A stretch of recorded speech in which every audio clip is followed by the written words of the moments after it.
Hi everyone, it's Justin here, Voices for Voices. Thank you so much for joining us, whether you're watching, listening with us here in the United States or across the world. We value your time, your love, and support. Thank you for that. We are going to jump right in into this particular episode, and we're going to talking about practicing versus not practicing. And this comes in so many different forms.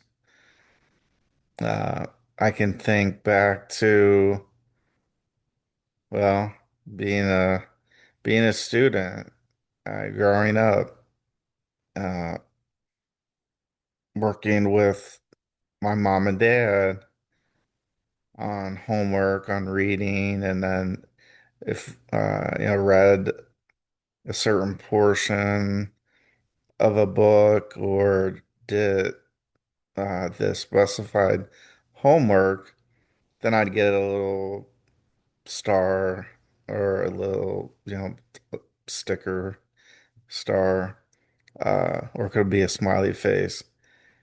And one thing that I really liked, because I love pizza, is it was called, I think, the Book It, and it was through Pizza Hut.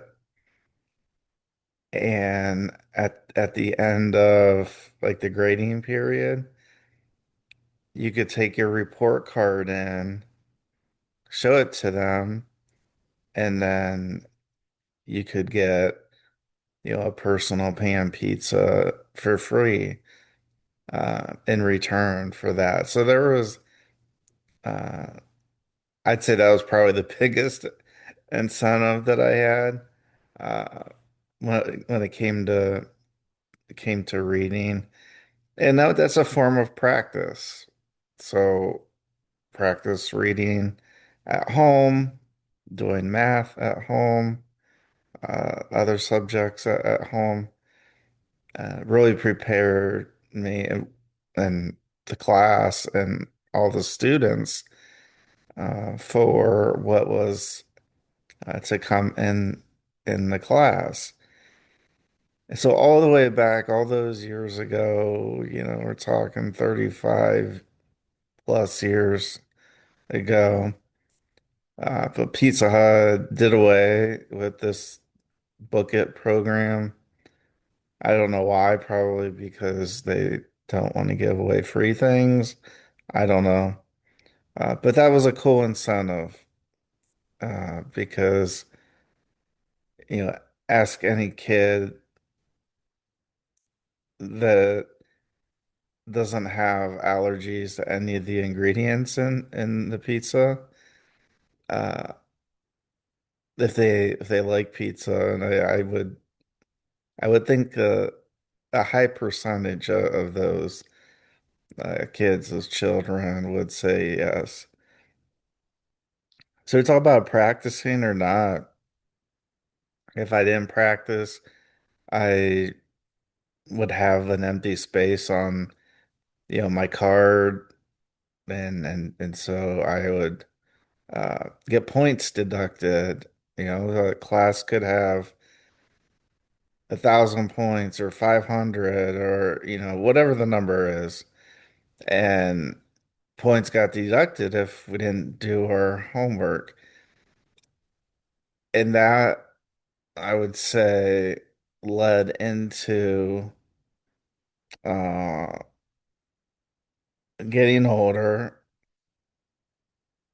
into middle school, high school, college, where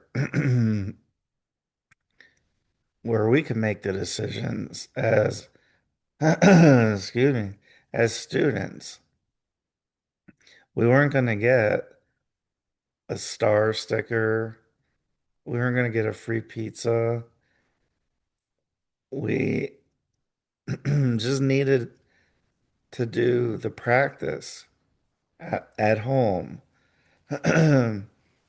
at the dorm, uh, at the apartment, at the house, wherever. Just like nobody was going to wake us up. And if you are like me and love your sleep, it's easy to go, oh, I don't want to wake up for that 8 o'clock class. I don't want to wake up for this 9 o'clock class. Maybe I take a nap in the afternoon. Oh, I don't want to go back to class at 2 p.m. or 3. Uh, but that really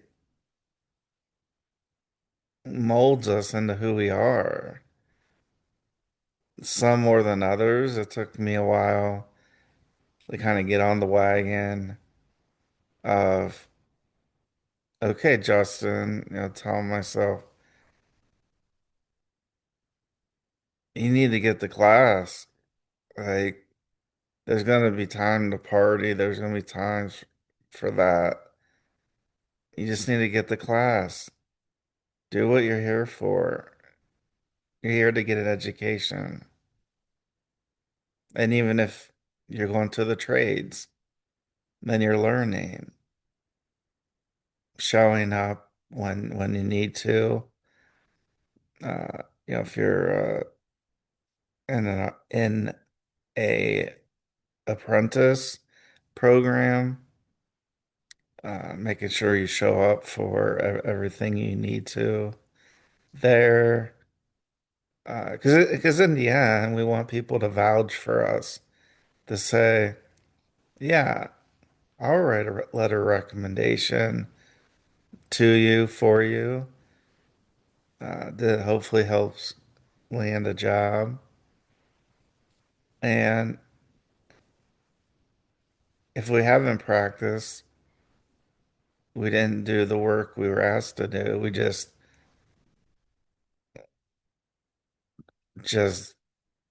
tried to skate by. A teacher could have a different answer. They could say, I don't write letters or recommendation. And emotionally and mental health wise, that could really send us into I don't know, like a dark place. Like, oh, they don't like me, they won't help me. When we just need to look in the mirror sometimes. And that's where the work starts. Have to have a reason. If you don't have a reason, you're going to find it very difficult to do. I've done it. I failed. I failed miserably. And then there's times where I didn't fail miserably. But it sure took a heck of a lot of time to figure out what I cared about professionally. I mean, as I sit here, 44 years old, it's taken a betterment of 35, 40 years till I really got it down, I think. And again, I think God wants me to do the work with Voices for Voices. Maybe not. I don't know. But right now, I feel the calling to help a lot of people.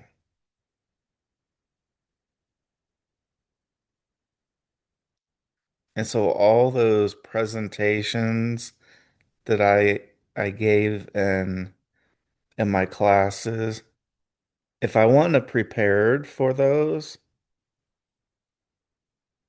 or there were many times where I didn't prepare, where you might hear people say, "Oh, I'm just gonna wing it." Basically means that I didn't prepare. I'm part of a group and I'm just gonna do my part and be done. Or if it's an individual presentation and you or I have to do all the work ourselves. Teachers can tell, so can parents. And so through all those, I'll say, ups and downs, I remember, oh my gosh, my first class, my first communication class.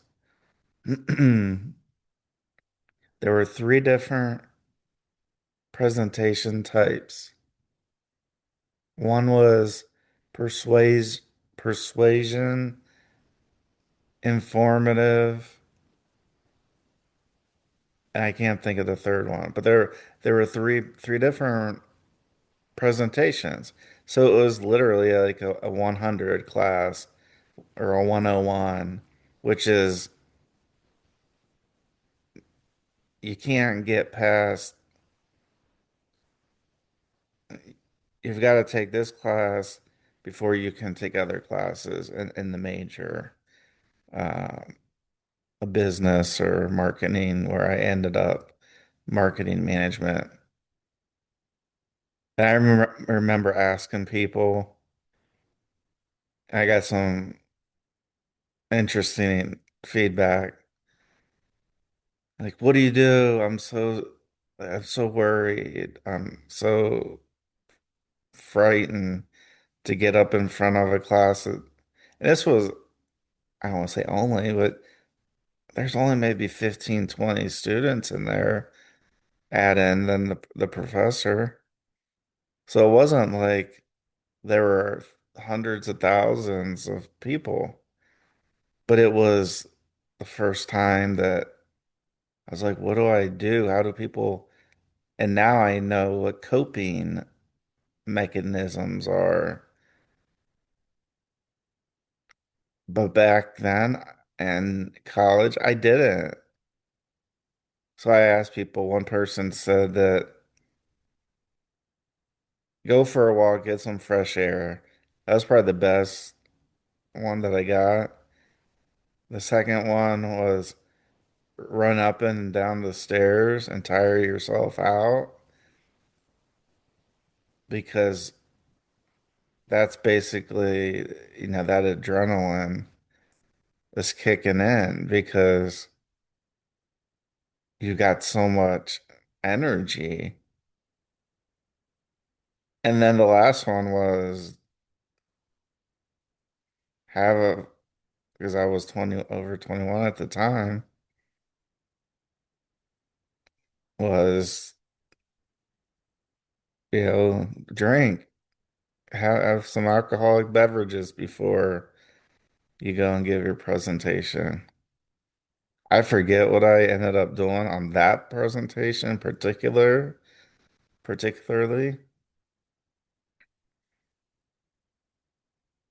but I got a wide range of options. But all that came down to was practice. So yeah, I there are times where I drank alcohol before presentations. Obviously not the best choices. Luckily, I didn't get caught, uh, or it wasn't as bad as it could have been. Uh,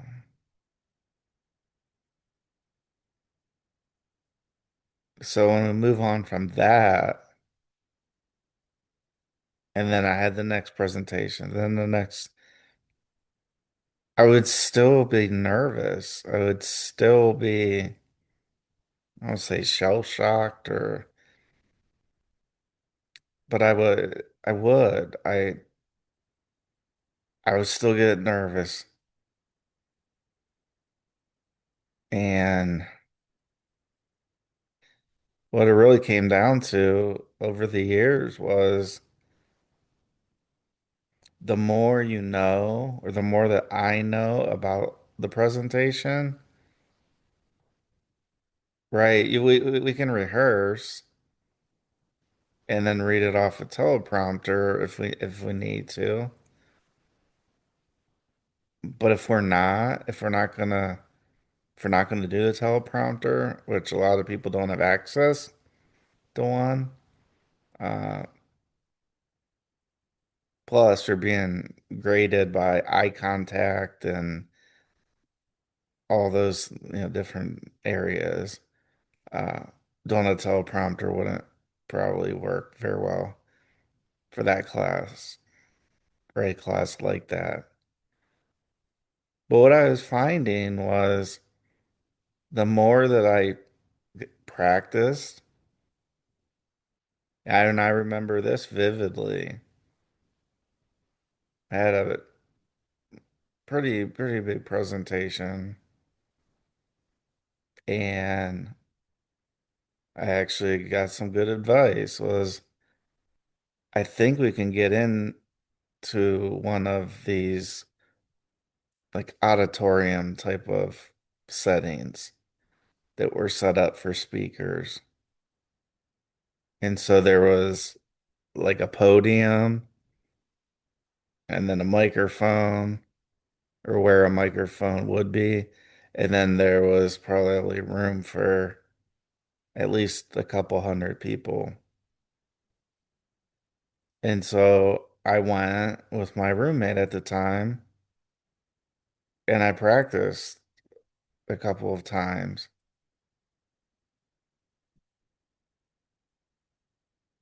Wasn't great, wasn't flawless at all, but that repetition of practice of again understanding the content,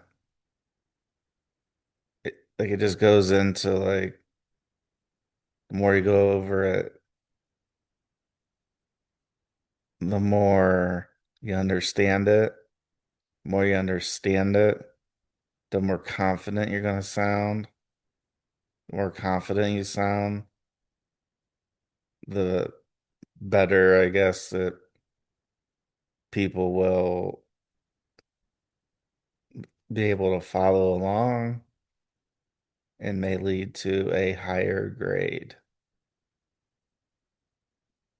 And so that's what I've found over the years, whether it was in school, out of school. I remember right out of school,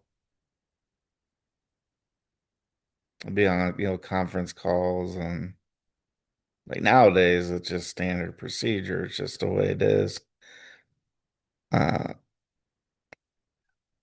but I remember first job out of school and being in a room and had to, and the interview process, right?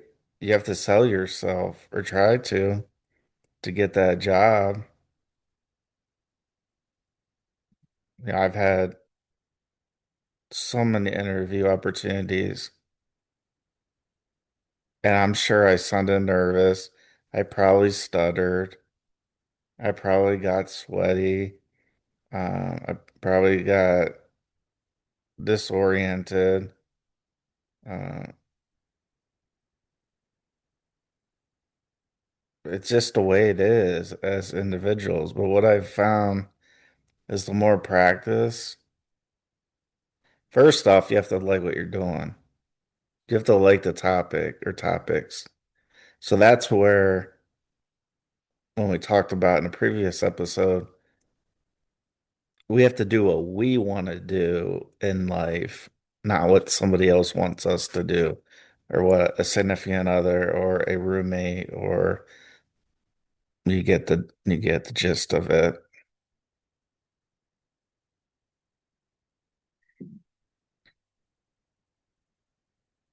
We have to do what we want to do. So it starts there, right? Because if we like what we're doing, we're gonna probably spend a little energy and time on that particular topic or adjacent topics. And if we do that and we're asked to give a presentation or give an update, aside from the introduction of, hi, my name's Justin Allen Hayes, and here's my background, and I'm here to talk about baseball or whatever, whatever the topic is, or multiple topics. So if we like what we do, if we like what we do, there's going to be hard times, always going to be hard times. But in general, if we like what we're doing,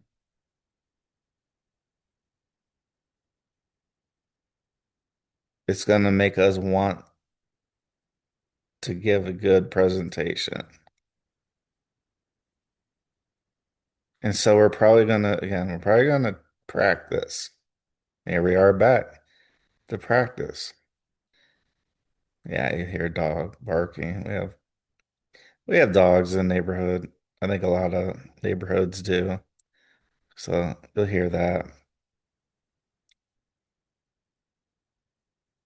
And so when we like what we do, we're gonna put the energy and time into that. And then it comes down to practice. I can't tell you how many times I've put notes together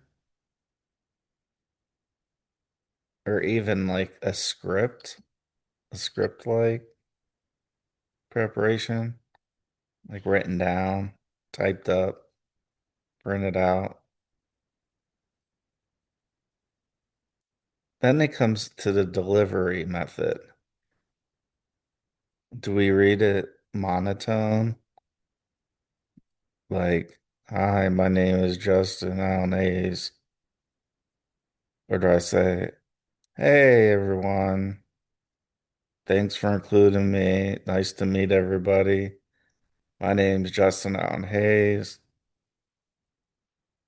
It's just one way. I'm just going right off the cuff. And years ago, I couldn't do that without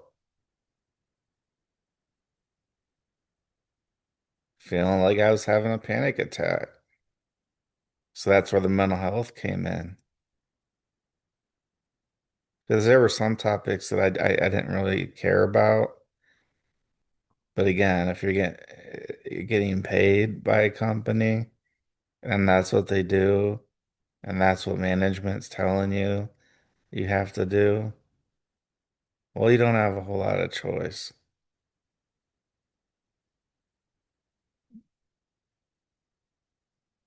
And I mean, I had panic attacks all the time. I still get them, not as frequently, but I get them. I think a lot of us get them. So by practicing, that helps us get closer to something. Previous episode, check it out. What are we getting closer to? So we do the practice, we do the hard work.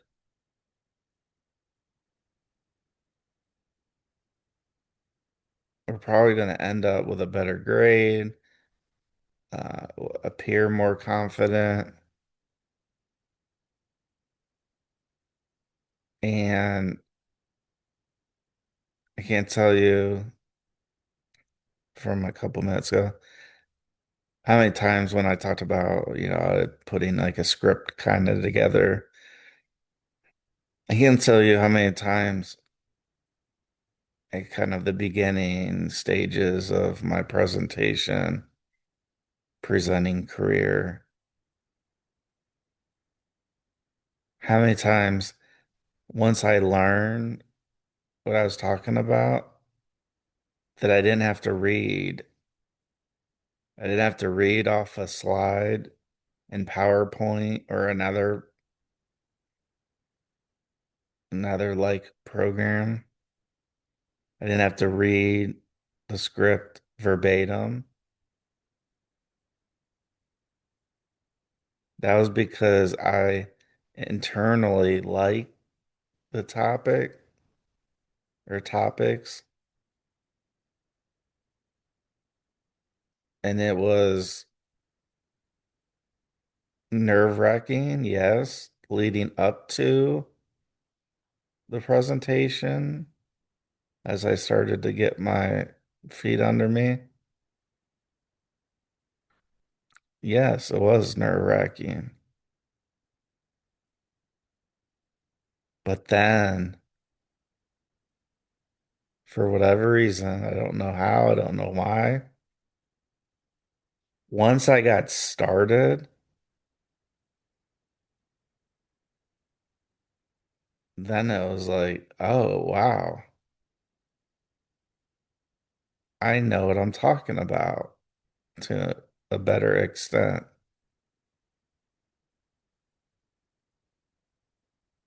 And so I didn't have to rely on notes as much. If there were key points, key areas that I wanted to make sure I mention, I would make sure to include, and I would make sure that I look down to find those, highlight them, circle them, underline.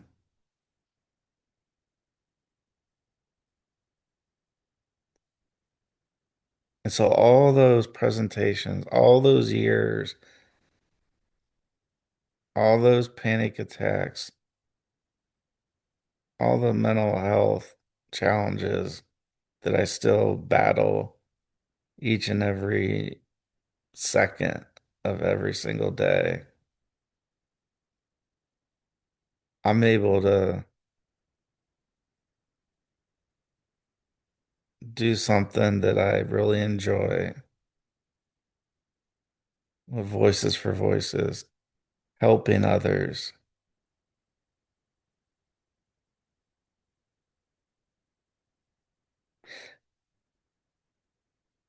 Yeah, I'll go there. So sometimes people ask me, how do you get started? And like, why are you so passionate about helping people?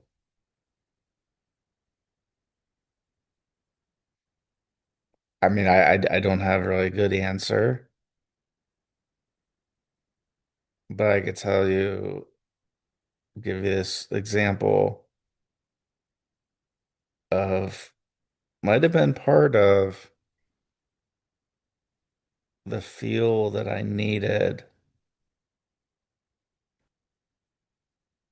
to say to myself, Justin, feels good when you do this.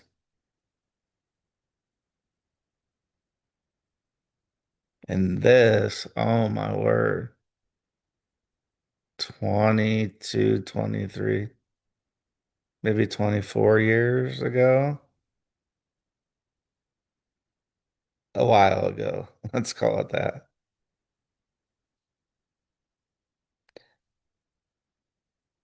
So I was in a relationship and we like baseball. So we went to a baseball game. There's a hot dog vendor that we would go to when I would go to the ball game with my family because the hot dogs were inexp less expensive than buying inside the ballpark. So that's what we do. We drive up, we park, and we go to the hot dog stand. That's what we would do. So the relationship I was in at the time was not the relationship I'm in now. So it's not my wife.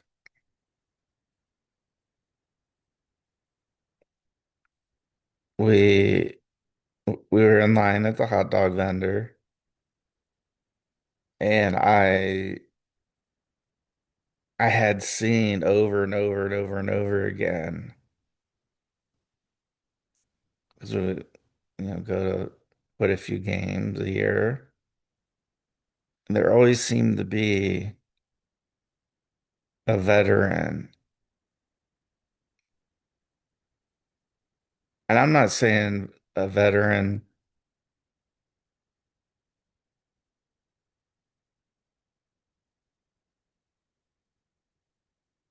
deserves any additional help.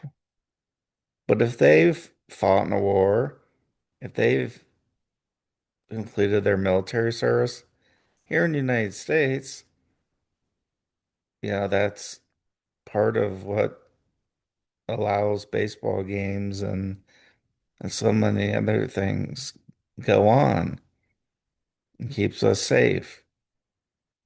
So there's a veteran. He was he had lost a limb and he was always in the same spot.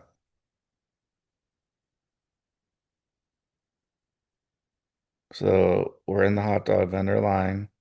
We get up, we order our hot dogs. What would you like on them? And then I ordered an extra one. And then I told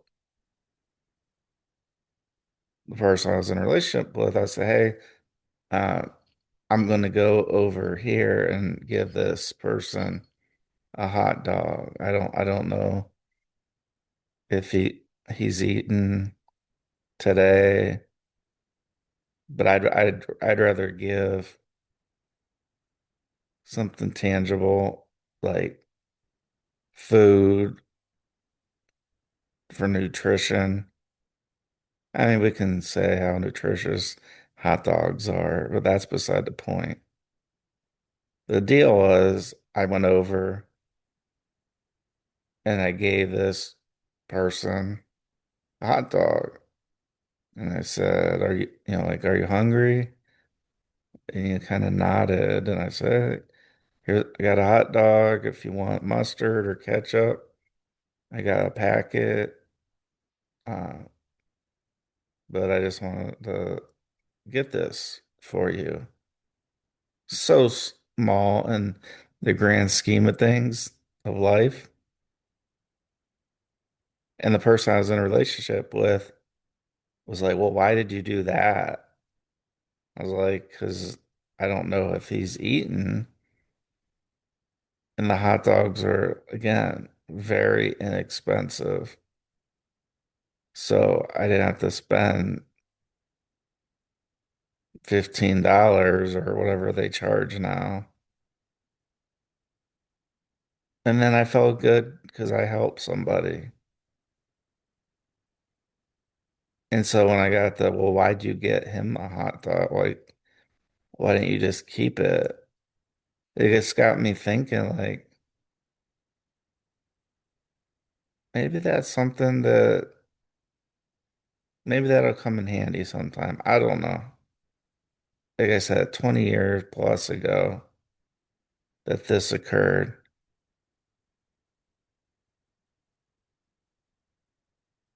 And so it's little kind gestures like that. It's the presentations and the practice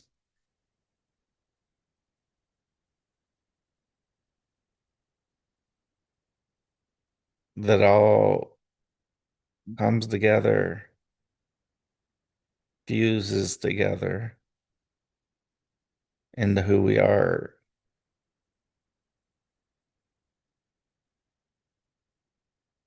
So practicing is very important.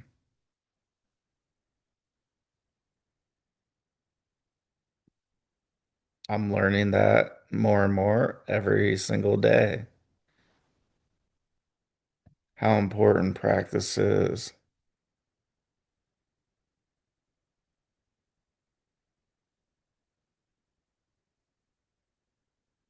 So give it a try, whatever that is for you. Something you like, just give it a try. Give it two or three tries or four or five if you can. Because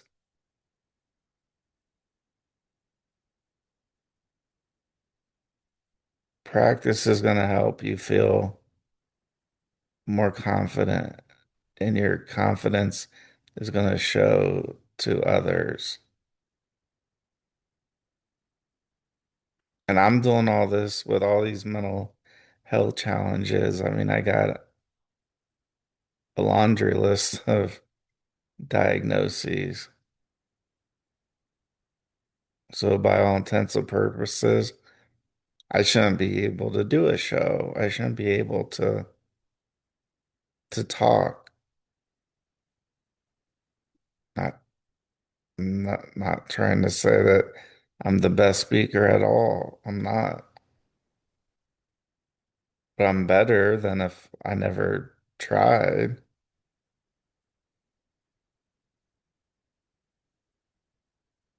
And what really matters is to me. If I feel like I've tried, I've given it my all, that's all that matters. There's going to be all kind of noise, chatter, no matter what. So stay true to yourself.